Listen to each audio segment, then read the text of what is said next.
ಮುಖ್ಯಮಂತ್ರಿ ಸಿದ್ದರಾಮಯ್ಯ ಅವರು ಇವತ್ತು ಕಾರ್ಖಾನೆ ಮಾಲೀಕರ ಜೊತೆ ಸುದೀರ್ಘವಾಗಿ ಸಭೆಯನ್ನು ಮಾಡಿದ್ದಾರೆ. ಈಗಷ್ಟೇ ನನ್ನ ಜೊತೆ ವಿಧಾನ ಪರಿಷತ್ ಸದಸ್ಯರಾದಂತಹ ಹಟ್ಟಿಹೊಳಿ ಅವರಿದ್ದಾರೆ. ಸರ್, ಇವತ್ತಿನ ಸಭೆಯಲ್ಲಿ ಔಟ್ಕಮ್ ಏನು?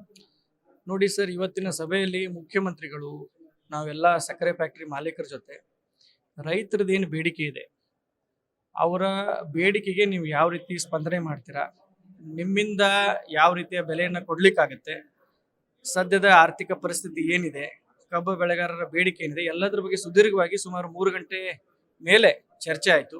ಮುಖ್ಯಮಂತ್ರಿಗಳು ಪಾಲ್ಗೊಂಡಿದ್ರು, ಅದೇ ರೀತಿ ಸಾಕಷ್ಟು ಜನ ಹಿರಿಯ ಸಚಿವರ ಹತ್ರ ಪಾಲ್ಗೊಂಡಿದ್ರು, ಸಕ್ಕರೆ ಸಚಿವರು ಪಾಲ್ಗೊಂಡಿದ್ರು. ಸಾಕಷ್ಟು ಚರ್ಚೆಗಳಾಗಿದ್ದಾವೆ. ಬಿಜಾಪುರ, ಬಾಗಲಕೋಟು, ವಿಶೇಷವಾಗಿ ಬೆಳಗಾವಿ ಮತ್ತೆ ಎಲ್ಲ ರಾಜ್ಯದಿಂದ ಎಲ್ಲ ಸಕ್ಕರೆ ಫ್ಯಾಕ್ಟರಿ ಮಾಲೀಕರು ಇರ್ಬೋದು, ಮತ್ತೆ ಅಧಿಕಾರಿ ವರ್ಗದವರೆಲ್ಲ ಭಾಗವಹಿಸಿದ್ರು. ಸಾಕಷ್ಟು ಚರ್ಚೆಗಳಾಗಿದ್ದಾವ. ಈಗ ರೈತ ಮುಖಂಡರ ಜೊತೆ CM ಸಾಹೇಬರು ಚರ್ಚೆ ಮಾಡ್ತಾ ಇದ್ದಾರೆ.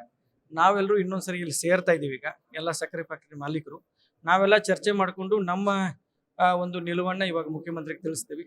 ಅದೇ ಸಮಯದಲ್ಲಿ ಅವರು ರೈತ ಮುಖಂಡರ ಜೊತೆ ಚರ್ಚೆ ಮಾಡ್ತಾ ಇದ್ದಾರೆ. ಏನೋ ಒಂದು ಹೊಂದಾಣಿಕೆ ಮಾಡಿಕೊಂಡು ರೈತರ ಪಾಪ ಏನು ಬೇಡಿಕೆ ಇಟ್ಟಿದ್ದಾರೆ ಅದಕ್ಕೆ ತಪ್ಪಂತ ಹೇಳಲಿಕ್ಕಾಗಲ್ಲ. ಅವ್ರ ಬೇಡಿಕೆ ಇದೆ, ಯಾಕಂದ್ರೆ ರೈತರು ಕಷ್ಟದಲ್ಲಿದ್ದಾರೆ, ರೈತರು ಸಂಕಷ್ಟದಲ್ಲಿದ್ದಾರೆ, ಅದಕ್ಕೆ ಅವರು ಬೇಡಿಕೆ ಇಟ್ಟಿದ್ದಾರೆ. ಬಟ್ ಸಂಕಷ್ಟದಲ್ಲಿ ಕಷ್ಟದಲ್ಲಿ ಇದ್ದಾರೆ ಅಂದ ತಕ್ಷಣ ಫ್ಯಾಕ್ಟರಿ ಮಾಲೀಕರು ಆ ಬೇಡಿಕೆಗೆ ಆ ಬೆಲೆಯನ್ನ ಕೊಡ್ಲಿಕ್ಕೆ ಇವರು ಆ ಸ್ಥಿತಿಗತಿ ಏನಿದೆ ಅಂತಾನು ತಿಳ್ಕೊಳ್ಬೇಕಾಗತ್ತೆ. ರೈತರ ಬೇಡಿಕೆ ಬೇಡಿದ್ದು ತಪ್ಪಂತ ಹೇಳಕ್ಕಾಗಂಗಿಲ್ಲ, ಬಟ್ ಸಕ್ಕರೆ ಫ್ಯಾಕ್ಟರಿ ಮಾಲಕರು ಆ ಸ್ಥಿತಿಗತಿಯಲ್ಲಿ ಇದಾರೋ ಇಲ್ಲೋ ಅಂತಾನು ತಿಳ್ಕೊಳ್ಬೇಕಾಗತ್ತೆ. ಎರಡೂ ಹೊಂದಾಣಿಕೆ ಮಾಡ್ಕೊಂಡ ಒಂದು ಒಳ್ಳೆ ನಿರ್ಣಯನ ಮುಖ್ಯಮಂತ್ರಿಯವರ ಅಧ್ಯಕ್ಷತೆಯಲ್ಲಿ ಮಾಡ್ತೀವಿ ಅಂತ ಹೇಳ್ತೀವಿ. ಸರ್, ಮಹಾರಾಷ್ಟ್ರದಲ್ಲಿ ಕೊಡ್ತಿರೋದೇನು ಇಲ್ಲ ಕೊಡೋದಿಲ್ಲ ಅನ್ನುವಂತ ಒಂದು ಪ್ರಶ್ನೆಗಳನ್ನ ರೈತರು ಕೇಳ್ತಾ ಇರುವಂತದ್ದು. ಇವತ್ತು ಬೆಳಗಾವಿಯಲ್ಲಿ ಇನ್ನೂ ದೊಡ್ಡ ಮಟ್ಟದ ಒಂದು ಹೋರಾಟವನ್ನ ಮಾಡ್ತಾ ಇದ್ದಾರೆ. ಜೊತೆಗೆ ಹೆದ್ದಾರಿಯನ್ನೇ ಬಂದ್ ಮಾಡುವಂತಹ ಒಂದು ಕೆಲಸ ಆಗ್ತದೆ. ನೋಡಿ, ರೈತ ಮುಖಂಡರಲ್ಲಿ ನಾನು ಪ್ರಾರ್ಥನೆ ಮಾಡ್ಕೋತೀನಿ, ಮಹಾರಾಷ್ಟ್ರ ಮತ್ತು ಕರ್ನಾಟಕವನ್ನ ನಾವು ಬೇರೆ ಬೇರೆ ದೃಷ್ಟಿಕೋನದಿಂದ ನೋಡ್ಬೇಕಾಗತ್ತೆ. ಮಹಾರಾಷ್ಟ್ರದಲ್ಲಿ ವಿಶೇಷವಾಗಿ ಬೆಳಗಾವಿ ಜಿಲ್ಲೆಗೆ ಅಂಟಿಕೊಂಡಿದ್ದಂತಂದ್ರೆ ಕೊಲ್ಲಾಪುರ ಜಿಲ್ಲೆ, ಸೊಲ್ಲಾಪುರ. ಅವರು ಡೀಪ್ ಮಹಾರಾಷ್ಟ್ರದಾಗ ಹೋಗುದಿಲ್ಲ. ನಮಗೆ ಬೆಳಗಾವಿ ಜಿಲ್ಲೆ ಬಿಜಾಪುರ, ಬಾಗಲಕೋಟೆಗೆ ಅಂಟಿಕೊಂಡಿದ್ದಂದ್ರೆ ಸೊಲ್ಲಾಪುರ, ಕೊಲ್ಲಾಪುರ. ಏನಾಗುತ್ತೆ ಅಲ್ಲಿ ಕ್ಲೈಮ್ಯಾಟಿಕ್ ಕಂಡೀಷನ್ನು ಮತ್ತು ಅಲ್ಲಿ ಯಾವ ರೀತಿ ಅದು ಪ್ಲೇಸ್ಡ್ ಇದೆ. ಸರಾಸರಿಯಲ್ಲಿ 13ರಿಂದ 14% ರಿಕವರಿ ಕಬ್ಬಿಗೆ ಬರುತ್ತೆ. ಆ 13-14% ರಿಕವರಿ ಬಂದಾಗ ಕಬ್ಬು ಬೆಳೆಗಾರರಿಗೆ ಹೆಚ್ಚಿಗೆ ದರ ಕೊಡ್ಬೇಕಾಕತಿ. ಫ್ಯಾಕ್ಟ್ರಿದವ್ರು FRP ಪ್ರಕಾರ ಅವ್ರು FRP ಪ್ರಕಾರನ ಕೊಡಾಕತ್ತಾರ. ಎಲ್ಲಾ ಶುಗರ್ ಫ್ಯಾಕ್ಟ್ರಿಗಳು ಮಹಾರಾಷ್ಟ್ರದಲ್ಲಿ 3500, 3400, 3600 ಕೊಡಾಕತ್ತಿಲ್ಲ.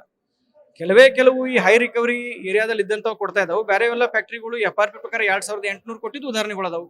2700 ಕೊಟ್ಟಿದ್ದಾರೆ, 2900 ಕೊಟ್ಟಿದ್ದಾರೆ. ಕೆಲವೊಂದು ಫ್ಯಾಕ್ಟ್ರಿಗಳು 2550 ಕೊಟ್ಟಿದ್ದಾರೆ ಮಹಾರಾಷ್ಟ್ರದಾಗ. ಕಬ್ಬು ಬೆಳೆಗಾರರಿಗೆ ಮತ್ತೆ ರೈತ ಮುಖಂಡರಲ್ಲಿ ನಾನು ಇಷ್ಟೇ ಕೇಳ್ಕೊತೀನಿ, ಎರಡನ್ನೂ ತಾವು ಒಂದು ಒಳ್ಳೆ ರೀತಿಯಿಂದ ಅಳದು ತೂಗಿ ನೋಡಬೇಕು. ತಮ್ಮ ಬೇಡಿಕೆ ತಪ್ಪಿದೆ ಅಂತ ನಾನು ಪದೇ ಪದೇ ಹೇಳ್ತಾ ಇದ್ದೀನಿ. ಬೇಡಿಕೆ ತಪ್ಪಿಲ್ಲ, ತಮ್ಮ ಬೇಡಿಕೆ ಸರಿ ಇದೆ. ರೈತರು ಸಂಕಷ್ಟದಲ್ಲಿದ್ದಾರ, ರೈತರು ಕಬ್ಬು ಬೆಳೆಗಾರರು ಹೆಚ್ಚಿಗೆ ರೇಟ್ ಕೇಳಾಕತ್ತೀರಿ, ಕರೆಕ್ಟು. ಆದ್ರೆ ಅದನ್ನ ಕೊಡಲಿಕ್ಕೆ ಕರ್ನಾಟಕ ರಾಜ್ಯದಲ್ಲಿರುವಂತ, ಅದು ವಿಶೇಷವಾಗಿ ಬೆಳಗಾವಿ ಜಿಲ್ಲೆ, ಬಾಗಲಕೋಟೆ, ಬಿಜಾಪುರ ಜಿಲ್ಲೆಯಲ್ಲಿರುವಂತ ಸಕ್ಕರೆ ಫ್ಯಾಕ್ಟರಿಗಳ ಆರ್ಥಿಕ ಪರಿಸ್ಥಿತಿಯನ್ನು ತಾವು ಅರ್ಥ ಮಾಡ್ಕೋಬೇಕು. ಆನ್ ಆನ್ ಅವರೇಜ್ ಎಲ್ಲಾ ಸಕ್ಕರೆ ಫ್ಯಾಕ್ಟರಿಗಳು 300ರಿಂದ 400 ಕೋಟಿ ರೂಪಾಯಿ ಲೋನ್ಯಾಗ ಅದಾವ. ನಾವು ಅದಕ್ಕೆ ಇಂಟ್ರೆಸ್ಟ್ ತುಂಬಾಕನೆ ನಮಗ 30ರಿಂದ 40 ಕೋಟಿ ರೂಪಾಯಿ ಪ್ರತಿ ವರ್ಷ ಹೋಗತ್ತೆ. ನಮ್ದು ಸ್ಯಾಲ್ರಿ 10ರಿಂದ 12 ಕೋಟಿ ರೂಪಾಯಿ ಹೋಗತ್ತೆ. ಕೇವಲ 4 ತಿಂಗಳು ನಾವು ಶುಗರ್ ಫ್ಯಾಕ್ಟರಿ ನಡೆಸಿದ್ರು ಕೂಡ ಉಳಿದ 8 ತಿಂಗಳ ನಮ್ಮ ಸಕ್ಕರೆ ಫ್ಯಾಕ್ಟರಿಯಲ್ಲಿ ದುಡಿಯುವಂತ ರೈತನ ಮಕ್ಕಳು ಅವರು. ಸಕ್ಕರೆ ಫ್ಯಾಕ್ಟರಿಯಲ್ಲಿ ಕೆಲಸ ಮಾಡ್ತಾ ಇರುವಂತ ಕಾರ್ಮಿಕರು ಕೂಡ ಅವ್ರೇನು ಹೊರಗಿನವರಲ್ಲ, ಅವರು ರೈತನ ಮಕ್ಕಳು, ಅಕ್ಕಪಕ್ಕದ ತಾಲೂಕಿನಿಂದ ಬಂದಂತ ಕಾರ್ಮಿಕರು. ಅವ್ರಿಗೆ 8 ತಿಂಗಳು ನಾವು ಕೆಲಸ ಇಲ್ಲ ಅಂತಂದ್ರೂ ಪಗಾರ ಕೊಡ್ತೇವಿ.